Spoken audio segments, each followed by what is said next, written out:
be! At sa lahat ng mga fangirl dyan na katulad ko, karat man kayo, Engine, Swiftie, o kahit ano pa mang fandom yung kinabibilangan ninyo, alam ko na part ng ating pagpunta sa mga concerts ng ating pagpa-fangirl ay ang pag-aura, 'di ba? Oo, dapat pag nakita ka na sulyapan ka sa dami ng mga fans na nagpunta diyan, libo-libong na fans na napuntahan diyan, dapat maganda ka. 'Di ba? And kasama na diyan yung mga accessories natin, mga damit natin.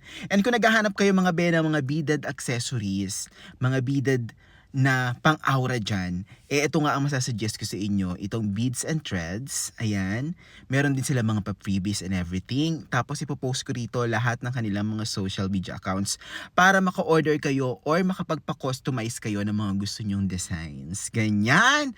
O sige mga beha, supportahan natin ang local, so, sarangheo!